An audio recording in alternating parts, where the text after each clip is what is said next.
right, so today's webinar is being brought to you by the Atlantic chapter of Sierra Club Canada. Specifically, I work for the Beyond Coal campaign, as does Ocean and Maggie. First, I'd like to begin with a land acknowledgement.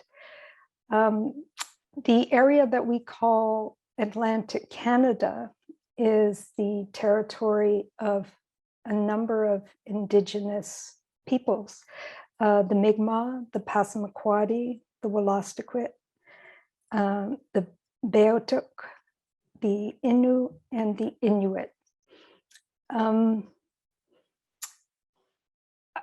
want to share with you that when we say this, it is not something meant to suggest these are sort of distant historical acknowledgements, but actually this is very much alive today. And when I think about how Russia has invaded Ukraine, for example, I think it gives me a little bit more of a connection with what it means to have your territory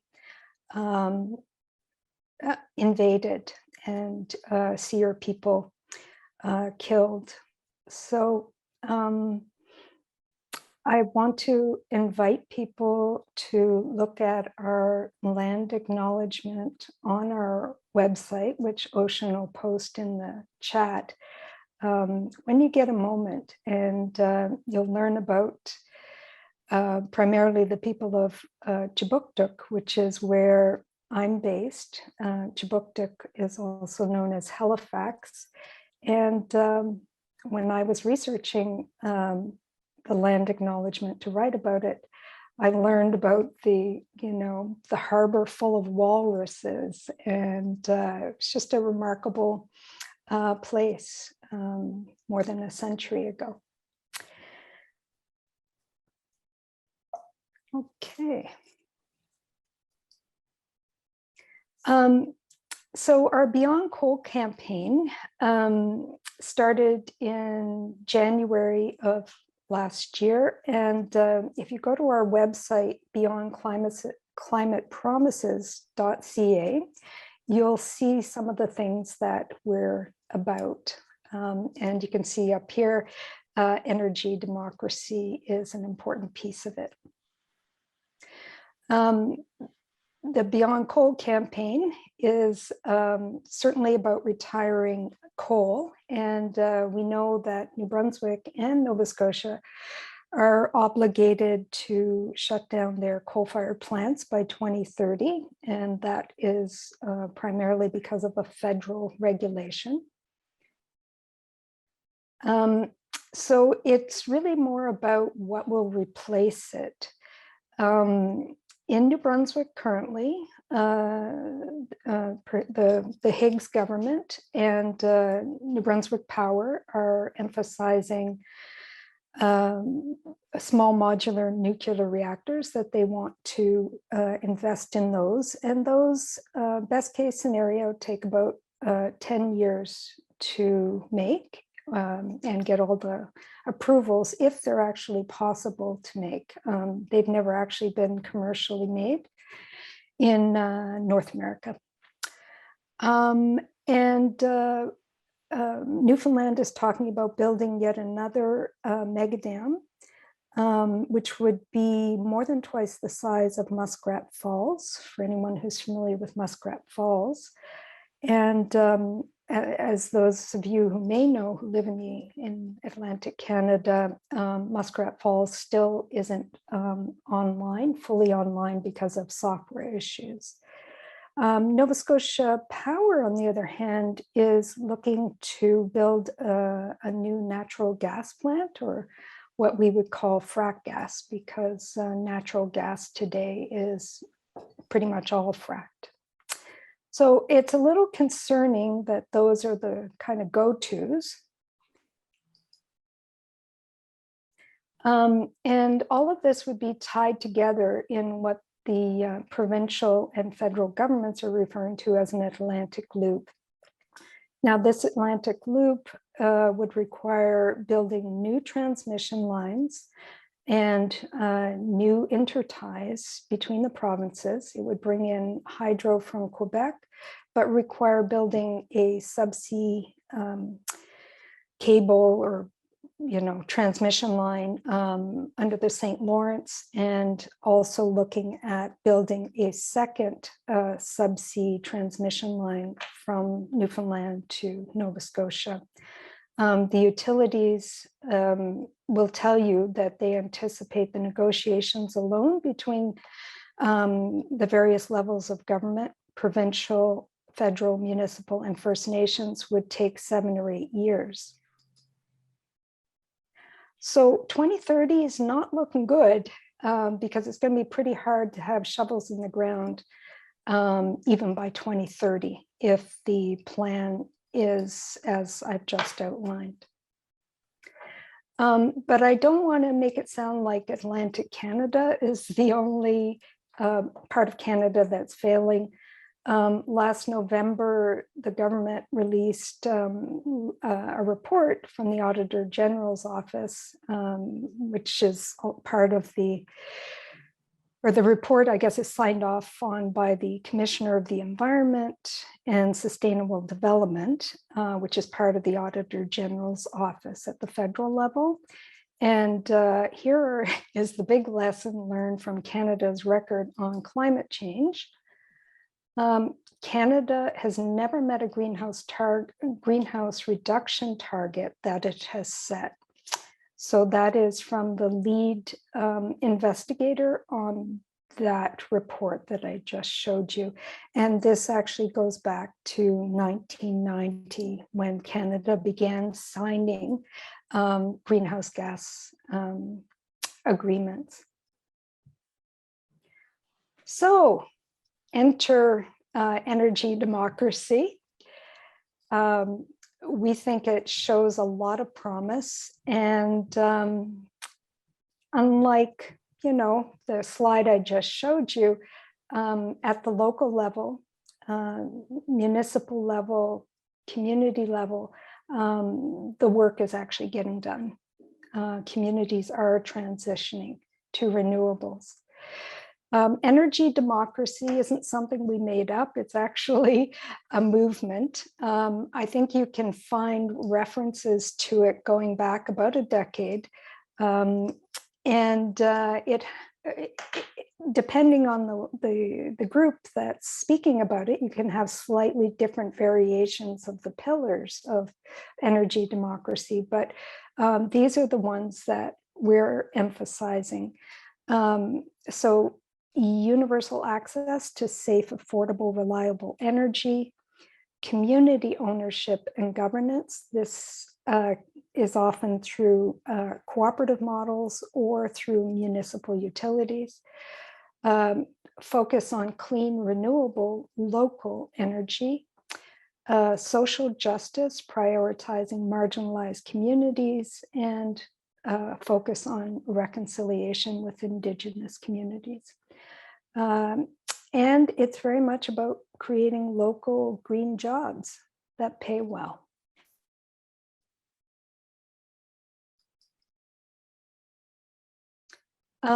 You'll find that there are lots of studies showing in Atlantic Canada that wind and solar are the cheapest forms of electricity.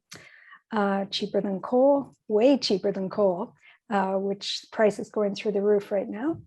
It's much cheaper than nuclear and fracked gas. And lest you think this is some kind of fad, it's interesting to know that rural areas in the US were first served by electric cooperatives that had to be created actually because the larger companies didn't see much profit in it. So all around the United States, there are electric co-ops that have been serving customers for you know, since the early 1900s. These co-ops are innovative hubs. And one thing for anybody who lives in a rural area, you'll be interested to know that many of these electric co-ops are bringing broadband internet to their communities. And I read too that one cooperative or a few had gotten together to build community daycares because their workers didn't have a place for their kids to go and nobody else could afford to build them. These are all the municipally owned and operated utilities in Atlantic Canada. So we have 3 in New Brunswick, just Summerside in PEI, and 5 in Nova Scotia, though it's my understanding that in the case of Lunenburg, it's not operating in the same fashion as the other 4, that they're working primarily through Nova Scotia Power currently.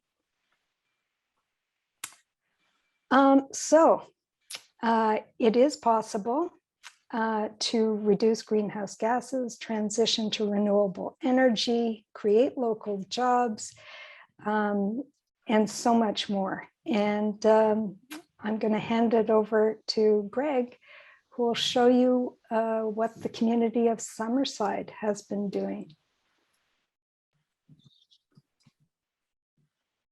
Okay, thanks for the time and the effort to share Summerside story. We're going to give you hopefully a presentation to kind of give you the genesis of Summerside Electric, and then kind of how we used it in the community to create opportunity, growth, and value, and things like that. So I'll share my screen here. Great. We'll go to full screen mode. Hoping everybody can see that start. So Summerside logos. So City of Summerside is a municipal utility, about 15,000 population size, a little bigger now that the latest census has come out. And underneath that, we have City of Summerside Electric. And as Tanette had said, we just went through our 100-year anniversary in 2020, and we do have a book on a full history of Summerside Electric that's available at the City of Summerside if anybody's interested in reading the story of its genesis all through the years from basically 1920 to 2020. So this is where we're located in PEI. Most of you have probably been to PEI and know of the areas. And Summerside has always been considered, would consider it a second-tier city on the province, and Charlottetown being the capital and Summerside being the next largest city or municipality in the province. And we're fairly close to everything in Atlantic Canada, just separated by a bridge now. So some of Summerside Electric stats, it actually started in 1896 by a private company by the name of Sun Electric. And the city of Summerside, or town of Summerside at that time, had purchased its energy for street lighting, was one of the first things it was used for in the town. But in 1920, Sun Electric, this council members at the time said it was too expensive to run the street lighting contract. So with what Sun Electric was trying to charge, so they decided to buy the company. And that's really when the first energy democracy for the town of Summerside started on the electricity side for energy, was in 1920 when we purchased it. And then since then, they've blossomed and invested into that asset and that infrastructure that's basically owned locally. And they started, as it all did in the electric industry, with diesel engines and small diesel engines, and they grew as time went on. So in 1924, they built some new diesel plants, and you'll see in 1929 was actually when the province started to get into a public utility commission to regulate electricity on Prince Edward Island.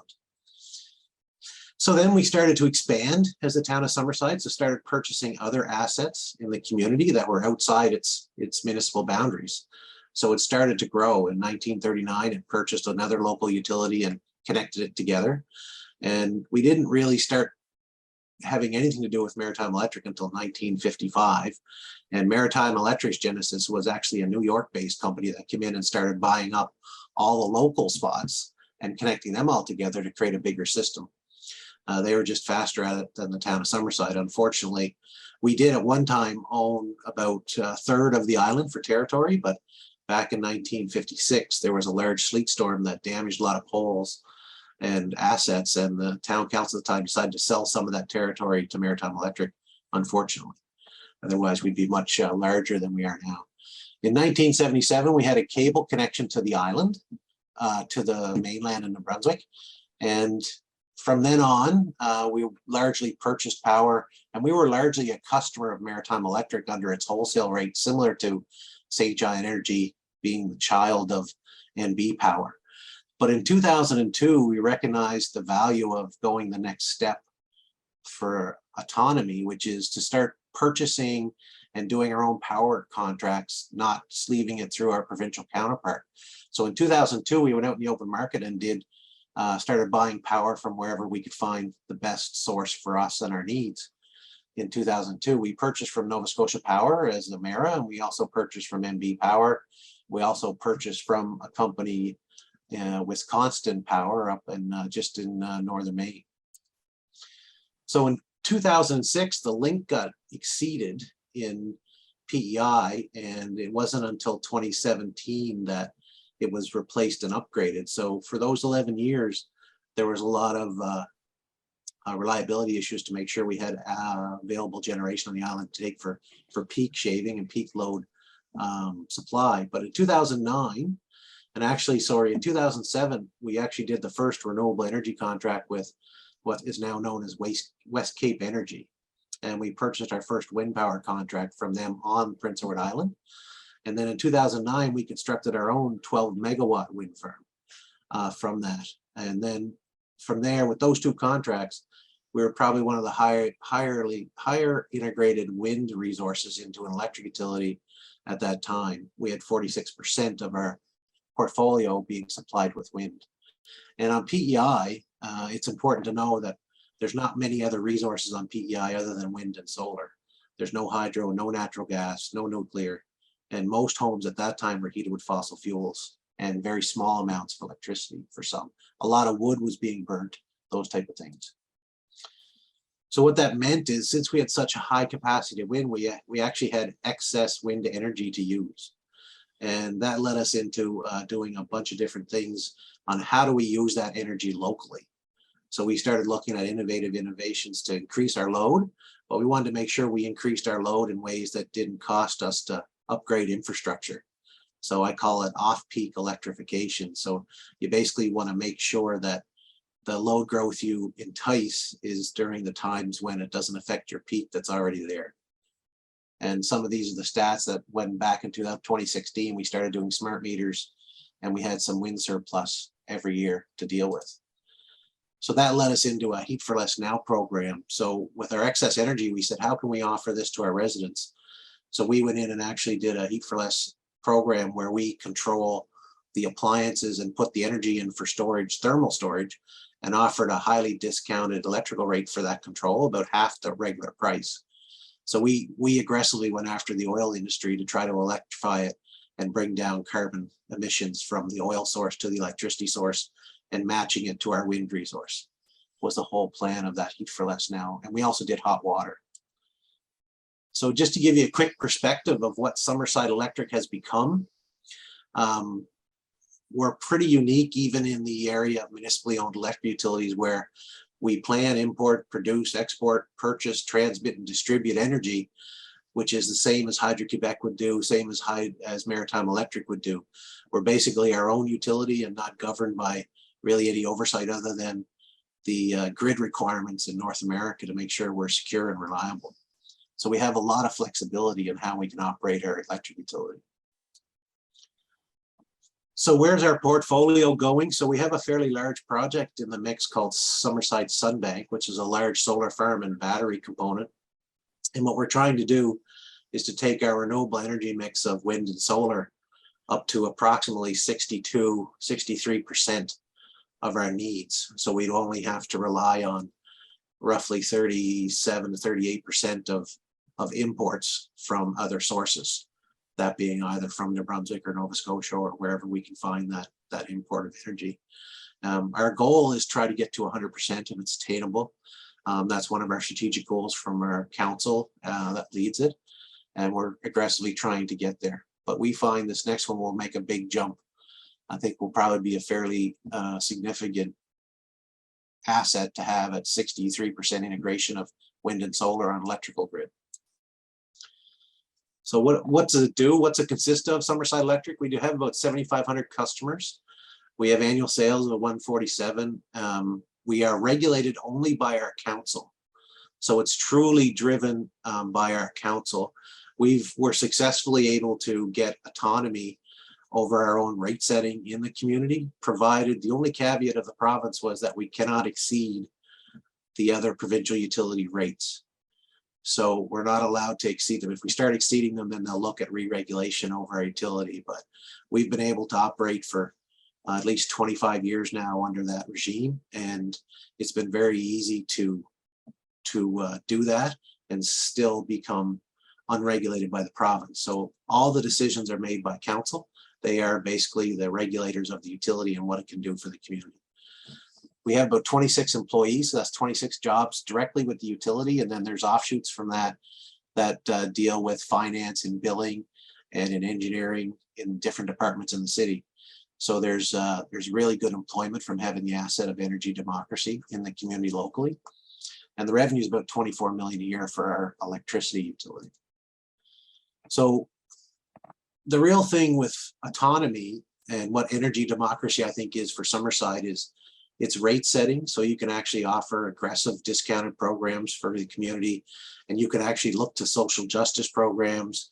You can look to all these other things that are very flexible on what the need is for the community, because not everybody in the community can partake in the technology required to innovate and to be able to help with greenhouse gas emissions. So that can be very, very key to autonomy and energy democracy.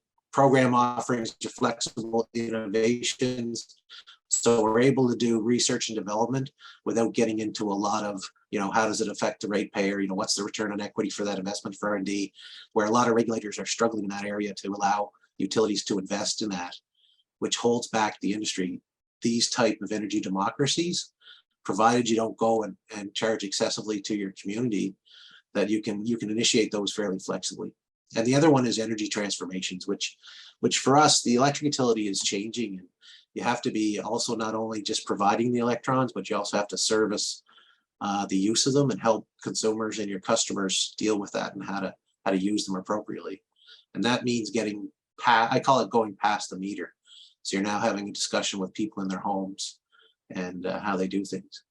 The community ownership is key on any energy democracy, and really it's not a utility in its own window. It looks at the whole house of the town or the city. So how can we use the electric utility to grow the community, not just its own business? That's really important with energy democracy. When it's owned by the people, for the people, and to service the people, that's key. All the value is kept in the community, and in our model in Summerside, we direct the value back to council to decide what's the best use of that value for the community. Probably not all the community will agree on that, on where the value should be, but it's up to council and their voted representatives. So we find that's a good system. We always consider economic development with our utility assets. So how can we grow a business? How can we foster a business to locate in Summerside for economic activity? And grassroots representations to customers is important. There's not too many people in the electric utility industry that has a dispute or has an issue and they go and talk to the boss of the community, the mayor, and walk in the office and have a chat. You can't do that with presidents of utilities. So the grassroots thing is really important. And we've always taken a view as a co-op that a lot of utilities look out 10 years. We're looking out 40. We're here to stay. We're not going anywhere. So we're not worried too much about the shareholder return to make sure it's maximized within a short time period. We're looking at a much longer time period. So for the community, for energy democracy, for us in Summerside, it's transparency and accountability is key for that to be valued by the community. In-kind services to community groups are important. So for example, when you own assets, you can do some flexible things with them, where other time You might call up a utility and say, hey, can I borrow your line truck to help the Legion hang a flag for the veterans? And we do that regularly, and it's a give back to the community, and you don't necessarily get that give back from other spots that are more conglomerate corporation minded. The local priorities become the utilities as well. So obviously, if council has issues, they look at any asset they can use to put towards the issue in the community and the resolution. So now they have that utility becomes part of those local priorities. And of course, hometown employment is huge. The opportunities, even myself, I'm from Musqueam on Prince Edward Island, electrical engineer.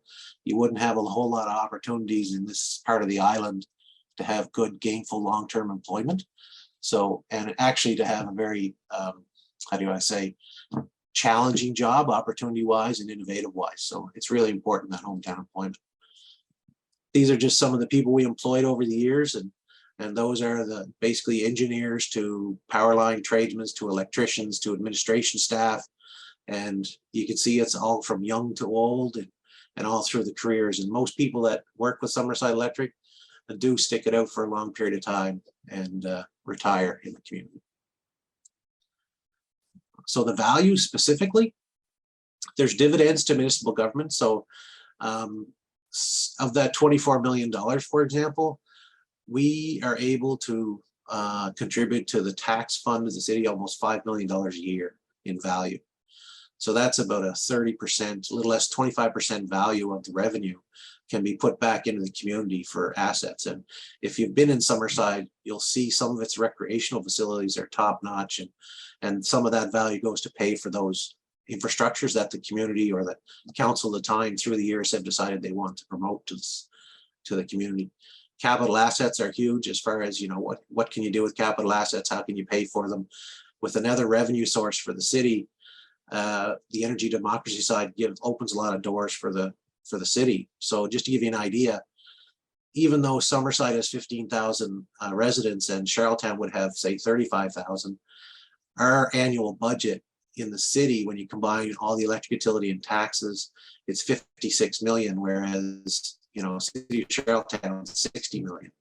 So you can see it really closes the gap on what revenue you can do things with in a community when you have energy democracy, rather than having that energy be exported to other companies. Economic development, you now have an asset that's pretty unique in a lot of spots as to how can I use that to open up doors for other types of businesses to locate in your community. And that's really key. And then the innovation side is you're able to hire a lot more skilled technical people for the community that help innovate in different ways. But the aha moment for Summerside was we have all this infrastructure, and we changed our thinking probably 15 years ago and really the economic development people were key and said, you know, it's great we have an electric utility, but what are we doing with it?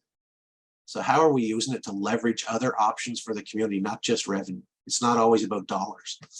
So that led us into capitalizing on some facts. So we had a unique municipally owned infrastructure, and we have business environment.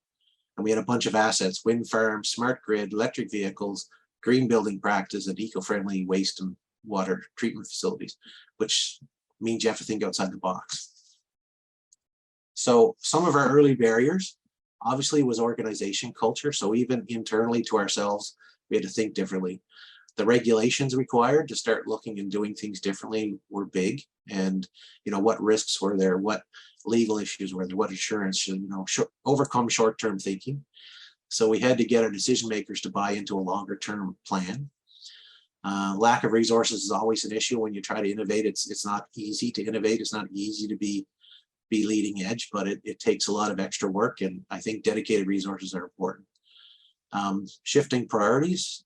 You know, a lot of utilities and energy democracy is all about security, stability, and supply. And you have to think that a little differently to be innovative. You have to overcome the fear of the unknown. Not every question is going to be answered when you innovate. So you have to open your mind up a little bit. The cultural creativeness was probably nowhere to be seen when we started this. So you not only have to open your mind in different technology, but also cultural ways of doing things. Because as you talk to different cultures and diversities, they have different ways of tackling problems. So it's not always the straightforward resolution that is the answer. And you know, fear of failure. As long as you have a culture that has it's okay to fail. And you know, one of my favorite stories I tell all our employees is, you know, who's the best batter in the world in the baseball system? Most people say Babe Ruth. And you ask them, what's his batting average over his career? Oh, it was 400. I said, so, you know, 60% of the time he was wrong, but he was the best in the world. So it's okay to swing the bat, right? So that's kind of what we tell people. That gets over the fear of failure. So, and here comes our other piece is what we saw to provision this energy democracy for us, our electric utility ownership, into a provisional to a services oriented company. And that started, we did a smart grid. So with ownership of utility, we actually built fiber to the meter, and we started doing all these different projects for smart grid. And the idea of the smart grid was to make sure that we could control the flow of electricity to match our renewables and also to match our infrastructure. So the smart grid for us is trying to balance all these electrons flowing to make sure that we use it when it's available, and we store it when it's not. And we also don't overcome our infrastructure to cause extra costs to the utility. And you'll see in here, this was our large term plan where we had a wind farm, we had a solar farm, we had thermal storage, we had credit union place. And the black dots are all the ones we've accomplished, and the blue ones are yet to come. So gives us kind of a quick roadmap, and we keep referring back to this as a group to have that overall vision. What's it look like kind of technically for a smart grid is, you know, we have, you know, my power net is in the red there. We've done all that, and we've done all those issues technically.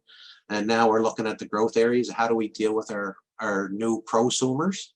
Consumers are now becoming producers of electricity with their solar on their roofs and their cars and their different types of, you know, whether it be a Tesla power pack wall with batteries. So we've got to learn how to work with those customers, and energy democracy and cooperatives ownership by the community allow that to happen easier. I think the trust levels are easier to take because you're not going anywhere, and if you have an issue, you go see the mayor and we sort it out. So what did that lead us to is some of our green energy initiatives. So we have our wind farm we talked about. It's on the northern slope of our city. And we have down in the corner here, this is our new initiative, our Summerside Sunbank, which is an 80-acre solar field with a battery system. And then up here, we did this in 2017, which is a smaller ground-mounted solar system at our recreational facility, along with a battery system. It was basically the small version of the large version. We wanted to learn before we committed to heavy-duty expenditures. And this is on our credit union place, the recreational facility, mainly to lower costs of electricity for it. And then bottom is our consumer program, where we have car chargers and we have space heating and hot water at very affordable prices. And just to give you an idea of what we're able to do and some of the programs is the energy we offer is 8-cent energy for this heat and hot water. And for example, furnace oil today on BI is $1.84.1 per liter. And if you take 8 cents, the same price, if you do some conversions, it's 69 cents per liter. So you can see the savings that we allow people to get from oil to an electrified source of energy. It would be very comparable to a heat pump, but the problem with heat pumps is we can't control them, and they basically add to our peak instead of supplementing our off-peak electrification. So that's part of our program. So it also led us to get ready for the EV transport system. So we have 62 chargers throughout the city that are publicly accessible. Some are for pay and some are free. All the ones on municipal buildings are free of charge to use. And all the ones on in green spaces or parks are for pay. And those are the difference you see there. The blue is the flow chargers that are for pay, and the green ones are the free ones. That's how we did it. And we're still progressing. We did actually work with a cooperative of groups of all the different utilities, municipal utilities that Tanette had showed in her slides. There were 6 utilities that went together to do an initiative to increase car chargers throughout Atlantic Canada, which then goes to show about, you know, when you have, you know, ownership at a local level, you can make things happen. So some of the things we do for electrification of our own fleet is we have electric Zamboni for our facilities, for our rinks, and we also have currently 5 vehicles in our fleet of about 41 of them. We've done a lot of passenger vehicle electrification. Our next push is trying to figure out the half-ton truck issue for EVs, and then we have to get into heavy equipment after that. But our plan is to try to transition our fleet off of gasoline and diesel. And that's citywide, not just utility-wide. But they use the utility to help with the technical issues they'll run into. The other thing the city has done by leaning on the electric utility and owning that asset is looked at all our facilities and all through municipal operations and created energy retrofits. So we tried to reduce the carbon footprint of the city operations by being either using electric thermal storage heat or other LED initiatives. But we had the technical ability to do the review and invested in it, and had a payback of less than 9.2 years and reduced our carbon footprint for all municipal operations. Secondly, the next project is a little more detail, is the CUP solar and battery project at our recreational facility. These are just some numbers on what it consists of for battery and solar side. But the important thing here is on the right-hand side where the funding is. So one of the things you'll see is when you have an electric utility as an ownership in a community, you can leverage your municipal relationship with provincial and federal counterparts to help fund energy projects, which then feed energy into your own utility. So the barriers of getting those power purchase agreements done, and also leveraging the funding available for these green energy projects, it's just a win-win-win for everybody. It's win for the utility, win for the community, and it creates value for the end users, which are, basically the people that own the utility in the city and that live in the city. So you'll see here, this was 50% funded by the federal government on the Small Communities Fund. SCF means Small Communities Fund. And again, the Summerside Wind Farm numbers. This was created in 2009, but you can see here where this is actually a city of Summerside owned project that sells power to Summerside Electric to offset our import costs. And what you'll see here is at this time, they also took Municipal Rural Infrastructure Fund money, gas tax money, and Building Canada Fund money, and invested it into this energy project, which they got approval from the different levels of government. And it resulted in an annual revenue of $2.5 million per year into the tax fund, which is a huge amount of money when you look at new revenue sources to be able to do things in the community. And it also at the same time reduces your greenhouse gas emissions. So it's really a win-win-win for us. I mean, we did do it responsibly environmentally, where we did a sound level of less than 45 dB to surrounding residents. We did 2 years of bird and bat monitoring. We did 2 years of sound monitoring. So we did all the follow-up, because one of the things we find is, as a community developer, you're not going anywhere. You have to deal with the same person every day. There's no walking away from anything. You are a public servant, and you're here to service the public as part of that integration. So the next one, very similar to the wind farm, is our Summerside Sunbank. So it's a much larger project, 66 million roughly. And again, you can see it's a very similar loan makeup. We have provincial and federal counterparts under the green funds. And then we also have Federation of Canadian Municipalities, which we learned that we can use to our advantage for low interest loans and grants. And so this is a very successful project. It's supposed to be up by December of 2022 to take us to the next step of a fairly large investment in solar. So basically our wind farm, 9 megawatt wind farm, and this solar farm will basically put out the same amount of energy, roughly. So what do we do with economic development? So with economic development, we try to work with companies that will come and try and look at something new, and then hopefully locate in Summerside as their base of operations for economic development. So what we've done in the past is there's been a gas to electric vehicle conversion company by the name of Upcycle that we've helped and facilitate, and we're getting their first car, I think, by the end of this year. Their first, it's basically a smaller truck. I call it, it's the Europe model of trucking. So everybody in North America always wants a larger half ton. This is a smaller, I'll say quarter ton or smaller payload truck, but it's just as usable for water and sewer utilities and those type of things for lighter work duties. Smart storage just demonstration is we did this to bring in resources to train the local education people and the trades knowledges. So when we do projects, we want to bring local work employment is part of our requirement to these contractors that come in. They can bring in their superintendents and things, but we want local trades to be part of the work so they can learn on how it's done. And then we have charging infrastructure. We have a relationship with Blue Wave Artificial Intelligence out of Ottawa, and we're using software on our smart grid to help make intelligence and better decisions on how we make this all work together between the variability of the renewables to the load and to the ability we have to store that energy. And we need, big data software to look after that. And that's our relationship with Blue Wave AI. They're a startup company in Ottawa, and they're starting to make some waves in that industry. Samsung, we developed a large partnership with Samsung over the projects, and that's a large relationship with them, and we hope to foster that and bring new things. And then we also work with a company in New Brunswick called Stash Energy, which is a heat pump company that is doing storage on heat pumps. So you can actually turn the heat pumps off other than the circulating pump, and you can reduce the amount of electricity on peak that occurs from heat pumps. And then of course, we retrofitted our city fully with LEDs. And we looked to a relationship where we had a company relationship where they located in Summerside to do that work. So that's the type of, we use our assets for economic development.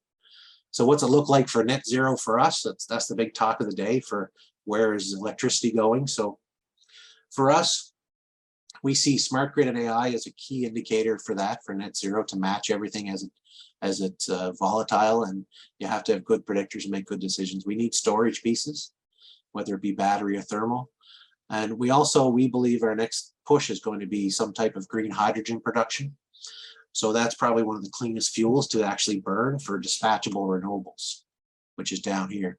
So we want to try to use that hydrogen and displace our diesel use in the community for our power generation when we need it. We don't need it often, but when you need it, you do need it. So, and in the center there is our current load profiles. And the brown is our import energy, the blue is the wind, and the yellow is the solar. So we're really trying to get rid of the rest of this brown. That's the net zero target for us, is we don't want to be able to do that. Can we do it? We'll see. But if you don't try, you'll never succeed. So for us, energy democracy and ownership for us in electricity is our energy democracy, and basically these things can't be forgotten as either. You need security of supply for your community, so you need to have a supply of energy that's reliable, and you also need long-term planning. You need R&D, you need customer service programs to service it, and you need reliable dedicated resources for your staff and your budget allocations for your utilities and assets to operate. Just like water to the body, that's what we see energy democracy for communities. So the last one is, what's sustainable meaning for Summerside? It's, it's not about going 140 kilometers an hour all the time, the same way all the time. It's like you got to do it about change. You can still do it, but you got to change how you do it. So we're the zebra there in the center that's walking backwards with the rest of them. So we're still going the same way. We're just walking backwards. And one of my favorite quotes from Nelson Mandela is that everybody says it's impossible until it's been done. So that's our attitude at Summerside, and do it differently.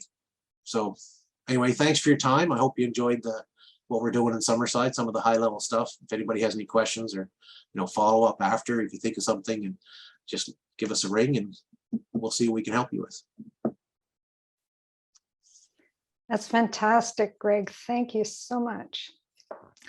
So we've got a little bit of time for questions, and I see people have been adding some stuff in the chat there. And so maybe if I'll just quickly take a look at the chat, and I suppose you could stop your screen share now, Greg, if you want. Sure. Okay, see what kind of questions we have here.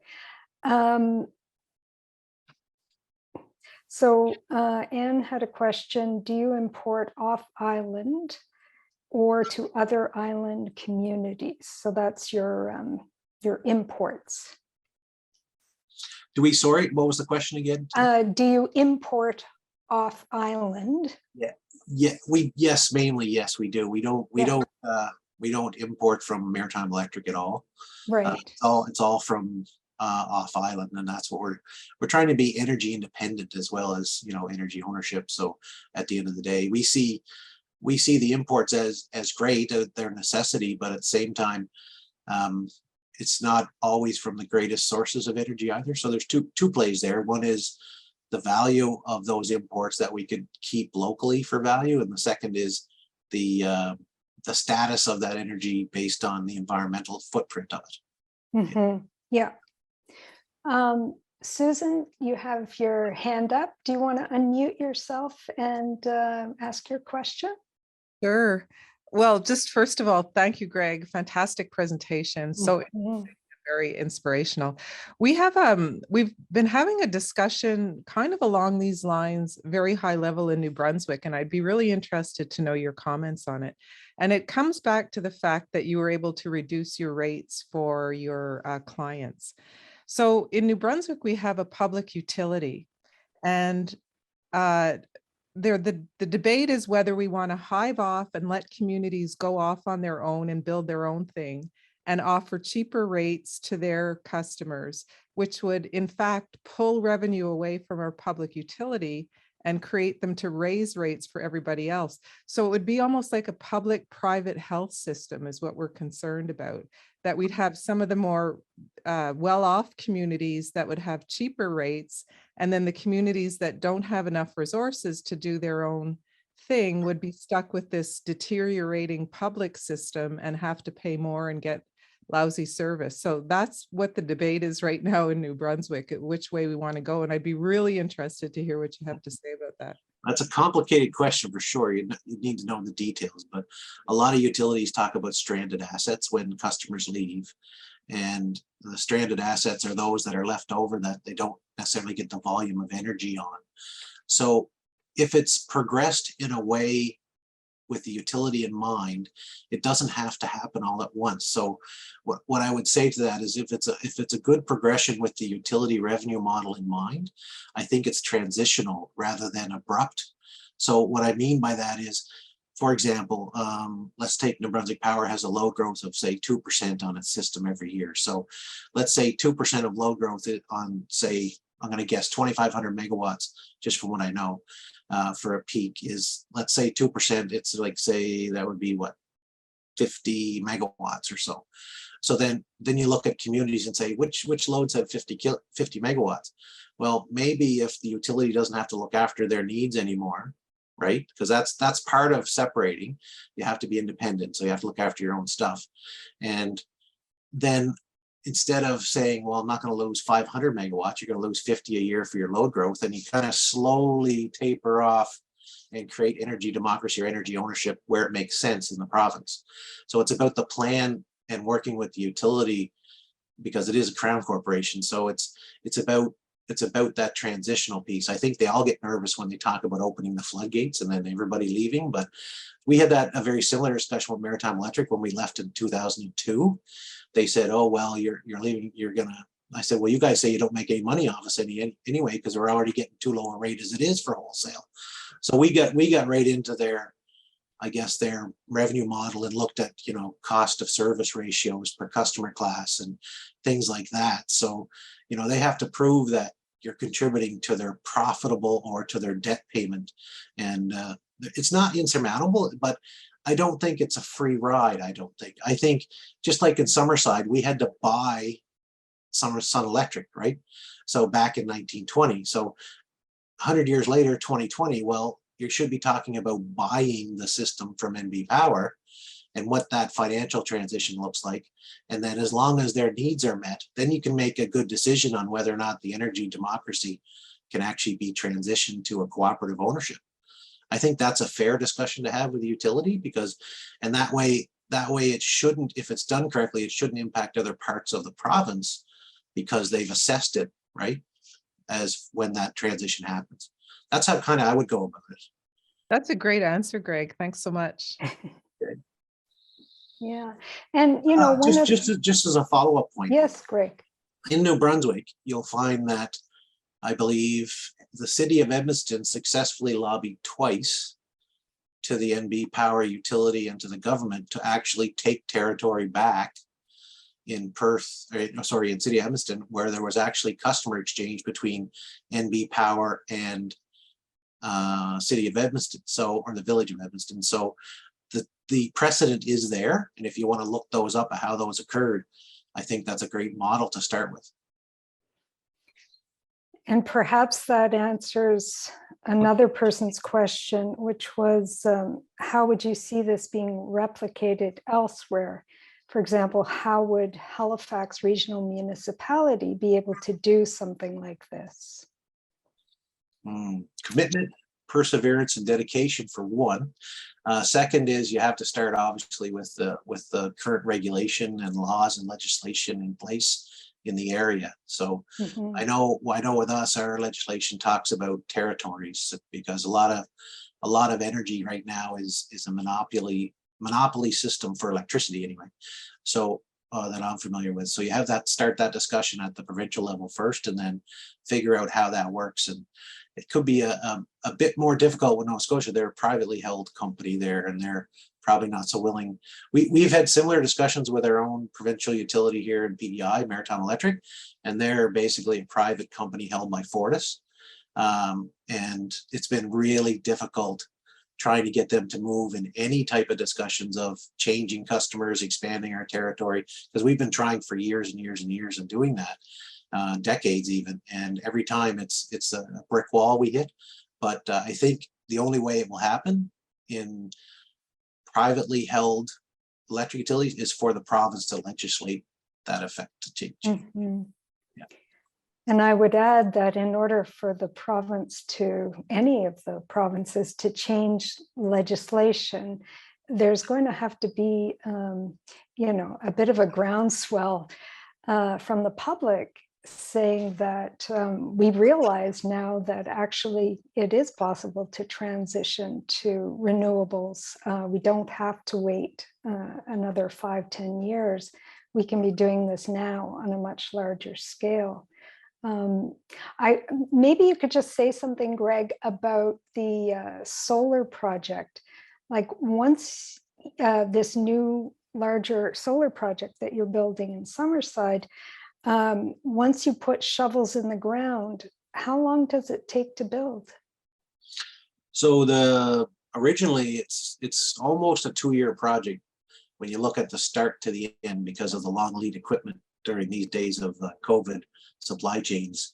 Some transformers are taking 18 months to acquire, so for electrical infrastructure. So it's about a 2-year process once you start, getting the design and everything worked out for shovels and starting the process of construction. So just for example, we got announced for the project, I think in January of 2021, and we're expecting most likely to be done by the end of 2022. So that's pretty well full 2 years of construction time. Yeah. But it took us about 3 to 4 years to get the project funded. So it's a 6-year project, right? So yeah. Yeah, well, I don't know about other people on this call, but the thought that something so significant could be built in 2 years, like I kind of want to have the cowbell to ring here. It's like, wow, you could do that in 2 years. And the other consideration, because we know that, for example, the Atlantic Loop, if it's built, will come with a huge price tag. Before the crazy inflation that we saw over the last couple of months, last year, governments were asking the federal government to contribute $5 billion in funding. So, if it's taking you 3 or 4 years to get your funding, kind of makes me wonder, what could we do with $5 billion if it were distributed well throughout the region and used on local projects? Well, we did some work on that early on in the funding when they started announcing, I'll call it the green streams, from the first Liberal government there. They started doing some action on environment funding on different streams. They called them bilateral agreements with the provinces, is kind of how because the federal government needs counterparts in the provincial governments to deal with programs and then they have to deal with the municipals, and they've left it to the provincial people to find partners to spend the money.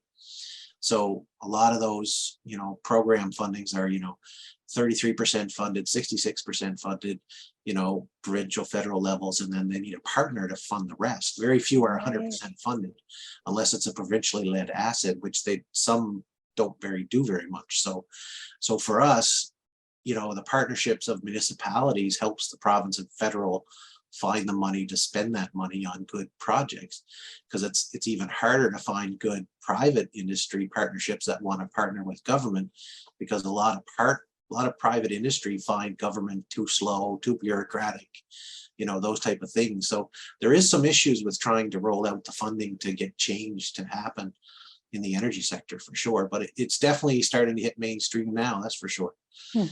Yeah. One question that just came in, Andrea is asking, does the city have a long-term plan for the turbines in terms of reuse, recycle, and so on? So yeah, we do. They're a Vestas V90, so we always look at the different life cycle of the different components, blades, generators, nacelle, steel, and foundations type of thing. So as long as things are suitable, we'll reinvest in the current wind farm, and there's always plans to look at expansion of it as well.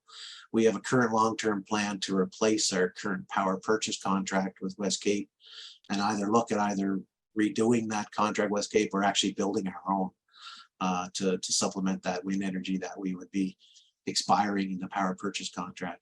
And obviously the city of Summerside would rather own than purchase from other vendors. Has always been the way of the city. And the second thing is the solar supplements that. So, but the wind farm is definitely a refurbishment discussion.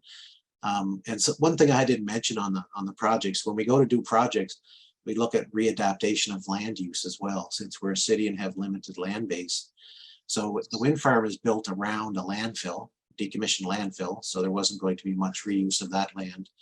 And the second one was solar farms built on an 80-acre water well field, where it supplies water to the city, and we wouldn't have wanted development on that either, as far as, or even farming activities for the water well source. So the solar farm suits quite well for that readaptive use of land. But as far as the wind farm goes, yes, we do plan to refurbish when required, and use as many pieces as we can. Because you got to remember, all the infrastructure is still there, the electrical connections and transformers. So the next, expenditures would just be a turbine replacement per se. Yeah, and at some point, communities and companies are going to have to figure out what you do with the turbine that can't be refurbished, or its end of life has come. So we know we're not quite there. I did want to say too that I so appreciate that Summerside was looking closely at the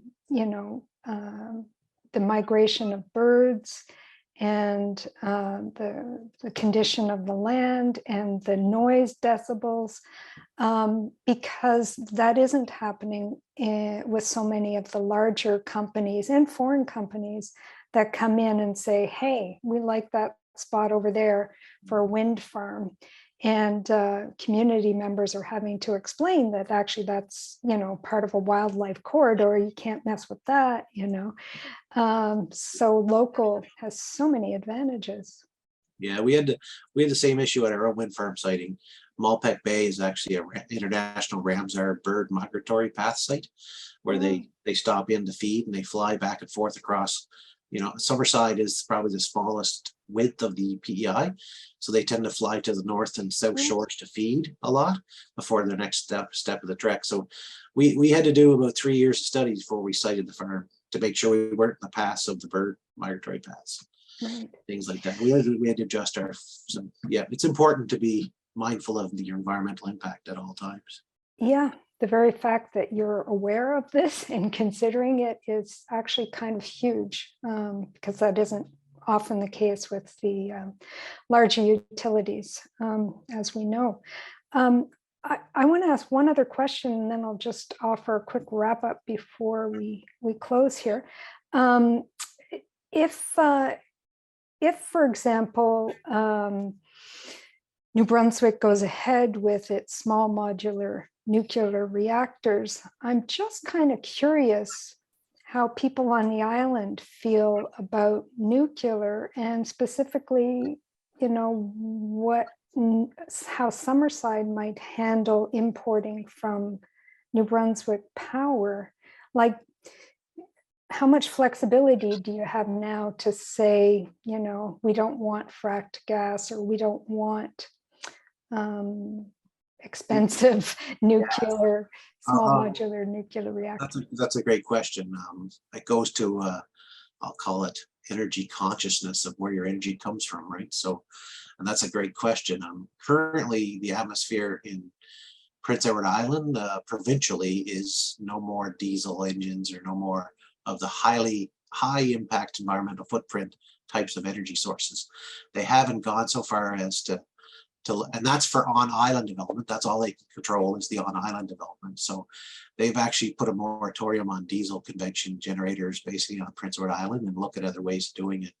But there hasn't been any discussions of yet as to the import generation and where that comes, because that's partly made up from diesel and partly made up from gas and coal and nuclear and the footprint. One of the things we do track, though, or at least I track, or Summerside Electric tracks, is the carbon footprint of New Brunswick Power per megawatt hour, what they say they produce. So when we do look at their energy footprint, we take their environmental report and take that as their, you know, the cost of that import on our economic, or sorry, our environmental footprint. So we are mindful of it, but there is no restrictions on it yet.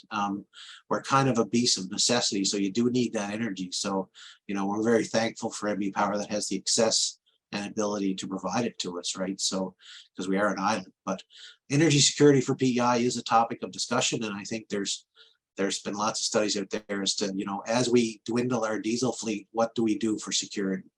So when those transmission lines fail, what do we do, right? Nobody wants that to happen in the middle of winter, obviously, but that is a concern currently on Prince Edward Island. As we deplete our old assets and come up with new, then the risk gets elevated for those contingency plans. So there is, that is being discussed on Prince Edward Island, but I don't think it's being discussed on a conventional way anymore. It's got to be from a renewable way. That is the pushes. And that's why in my last slide, I said for us, our next push is you still need dispatchable energy of some type for the island. So for us, that's a green hydrogen produced off of renewables. And in fairness, a lot of academia out there would say that's a crazy use of energy because it's a 30% turnaround cycle. But if you have it in storage and it's there for when there's contingency needs, it's awful important to have. So, yeah. okay. Yeah, for sure. So, well, you know, at some point there may be an opportunity to have a bigger conversation with folks on the island about some of the plans that New Brunswick is coming up with for small modular nuclear reactors and extending the life of Point Lepreau, because the island is so dependent on, you know, importing some dispatchable energy from New Brunswick. And I suspect most people in PEI aren't aware of sort of the makeup of that resource mix. Well, listen, I know there are other questions, but we're gonna end here. I want to thank you, Greg, for taking this time and giving us this fabulous presentation. I don't know if you'll get a chance to look in the chat, but there are lots of thank yous. And I think you cheered up, you know, what can we do? That's what we all want to know. And you've shown us that it is possible. It takes long work and a lot of work, but if communities work together, they can find solutions that make sense, you know, and that support the community in other ways too. So that's huge. I'm glad everybody enjoyed the presentation. Like I said, if there's any follows up, we're welcome to answer or help any community out that's looking at how to transition, for sure. Awesome. Well, we'll be sending a follow-up email to folks who registered. And if it's okay with you, Greg will include your contact information so that they can reach out directly. And we'll include a recording. And if people, if you know people who would benefit from this presentation, please share it with them. if you know people who would like their own presentation for their municipality or group or whatever, let me know that as well, and I'll set something up. And in the months to come, we're hoping to feature other guests on the topic of energy democracy and municipal utilities. So please stay tuned. And if you have skills that you could lend to this effort, let us know. We'll include that ask in our follow-up email as well. But it's, as you can imagine, it's going to take a village, a global village, or at least a regional village, to make some important changes to reduce greenhouse gases. And we'd love to have your help.